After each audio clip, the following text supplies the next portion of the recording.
Chapter 8. Winston heads home and sends real coffee aroma rather than the cheap one which they consume called Victory Coffee. Winston also knee pains, and this is the first time that he will not attend the event at the community hall. It is a crime for an individual to be alone except when they are sleeping. Such crime of being alone is known as own life, and Winston will often wander using any road, not minding where it led to. He remembers his thought about proles. He finds himself in St. Pancras Station, which is a ghetto with decay and dirty and death everywhere. The people there are worn out, exhausted, as they look at him curiously as he passes by. It is risky for him to stroll in the back street because he can bump into the patrols of the third place. In a split second, there is confusion on the street as many run in all directions because of a rocket bomb which they call steamer. He witnesses firsthand as the pros leave. When he gets up, he finds a human hand a human hand that has been cut at the wrist by the bomb. Winston kicks the hand, and the people go back to their normal activities as if nothing had happened. Pros are always allowed to play lottery. Some forecast while others sell charms to those who believe it can bring luck to them. The lottery is controlled by the Ministry of Plenty, and it is one of the strategies put in place to distract the pros. Huge prizes of imaginary winning are always read, and the people go in expecting to win the money. The road leads him to the antiquity shop. He crosses the street to meet the 80-year-old man. He is conscious that people are looking at him as he engages in a conversation with the old man. They are with the barman about the unit of measurement. Winston offers the old man a drink, and beer is drunk for the pros, especially as gin is prohibited to them. He feels secure near the old man, especially as he realizes that there are no telescreens around. The old man tells him that beer tasted better than it is presently in the past.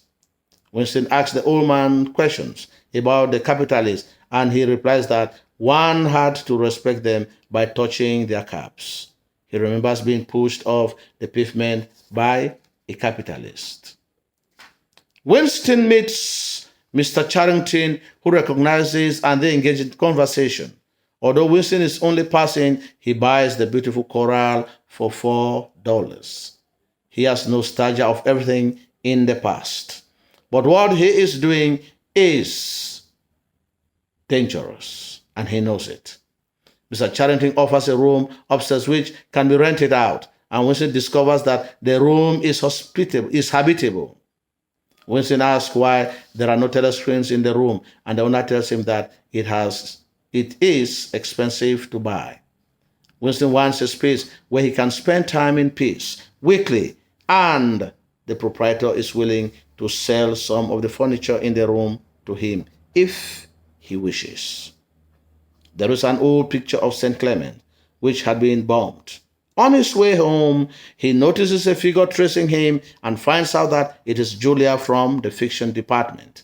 He is gripped with fear. He believes that she is a spy or a member of the third place.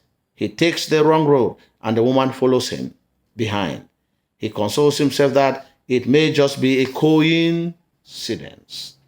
He thinks of rushing towards her and crush her with a glass, and also going to the community center to spend some time to give the impression that he had been there all the while. Winston goes back home, gets a teacup of Victory gin.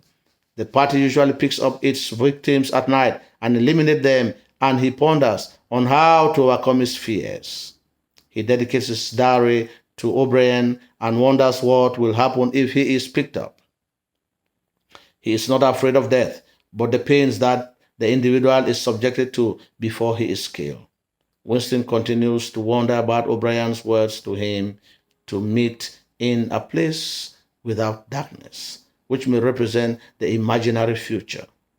At the end, he picks up the coin from his pocket, looks at the face of Big Brother, and ponders on the party's ideology. The chapter focuses on the systematic monitoring of the civilians except when they are sleeping. Also take note of the impoverished life that the Prues live in the back streets of London. The party accords some degree of liberty to the Prues to distract them from paying attention to the manner in which the state is run or governed. The party also deliberately or obliterates everyone or every element of history by banning books and writing history to suit the party's ideology. There is suspense, which is evident when Julia follows Winston everywhere he goes, and he wonders if she's a spy or a member of the Third Place, or what does she want from him. Lastly, there is brutality and violence, as the party rules Oceania with an iron fist. Anyone who is considered an enemy is physically eliminated after being subjected to untold misery, suffering, and pain.